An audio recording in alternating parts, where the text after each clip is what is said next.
जैसा कि बच्चों आप जानते हैं, मैं अध्याय 7 त्रिभुज के ऊपर वीडियो बना रहा हूं और प्रश्नों को हल करवा रहा हूं। प्रत्येक वीडियो में बताया है, फिर से बता रहा हूं कि इस अध्याय 7 में से 1 अंक के 2 प्रश्न आएंगे और 3 अंक के 1 प्रश्न आएंगे। कुल यहाँ पे जो है 5 अंकों के प्रश्न आएंगे। तो अब मैं आपको प्रश्न क्रमांक 3 और उसके बाद के प्रश्न में आपको हल करवाऊंगा। तो देखते हैं पहला प्रश्न क्या है। पहला प्रश्न है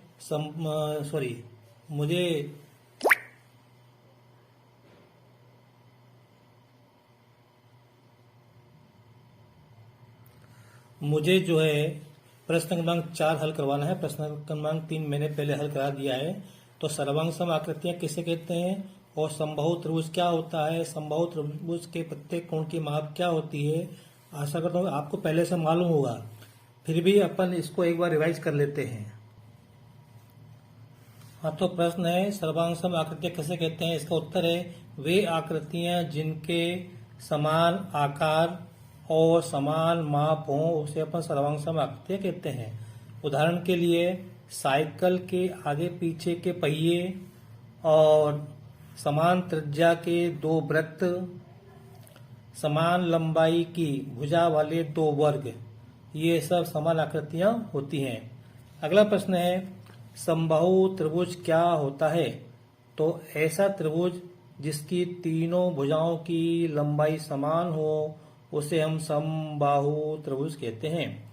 अगला प्रश्न दिया इसी में समबाहु त्रिभुज के प्रत्येक कोण की माप क्या होती है। तो इसका उत्तर है 60 डिग्री होती है। ठीक है बच्चों, अगला प्रश्न देखते हैं अपन। अगला प्रश्न त्रिभुज ABC में कोण A का समद्विभाजक AD भुजा BC पर लंब है। तो दर्शाओ कि AB बराबर AC। देखो ये लिखा है उसमें पे AB बराबर AC, ये अपनों को सिद्ध करना है। तो बच्चों ज्ञात है त्रिभुज ABC में कोण A का अर्धक AD BC पर लंब है। इसको अपन ऐसे भी लिखते हैं AD लंब है BC। तो देखो और सिद्ध करना है AB बराबर AC। तो देखो यहाँ पे मैं ये कोण A का अर्धक खींच रहा हूं। कोण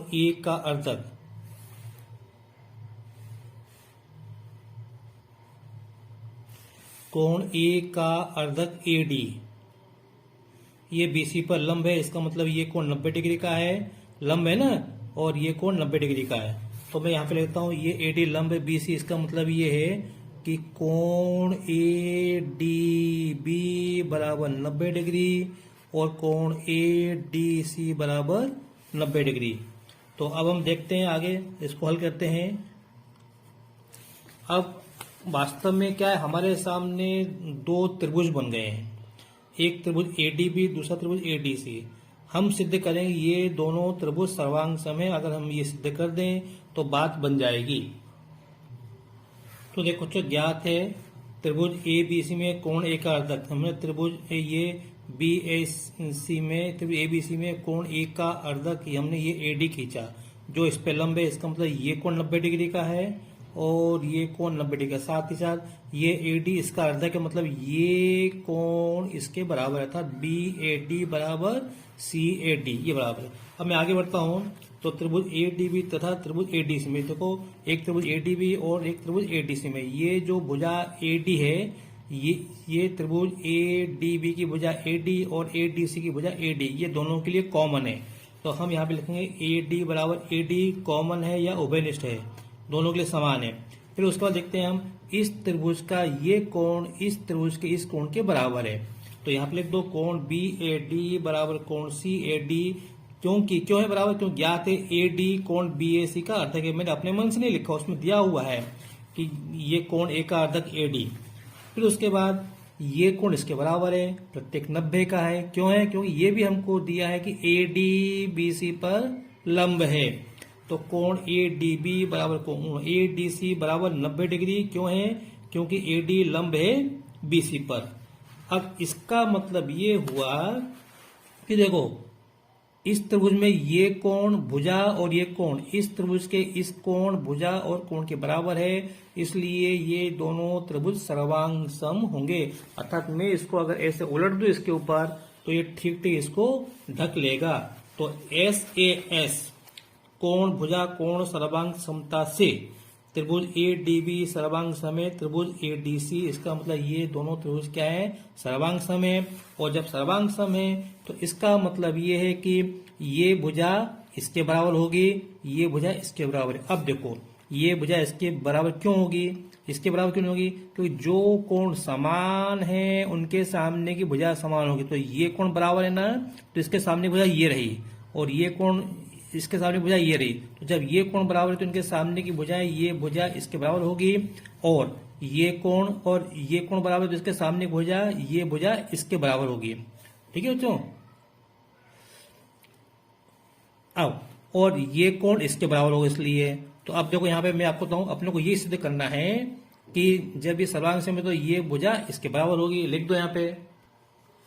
तो अतः AB बराबर AC और BD बराबर DC, ये इसके बराबर होगी, ये इसके बराबर होगी और ये कोण इस कोण के बराबर होगा।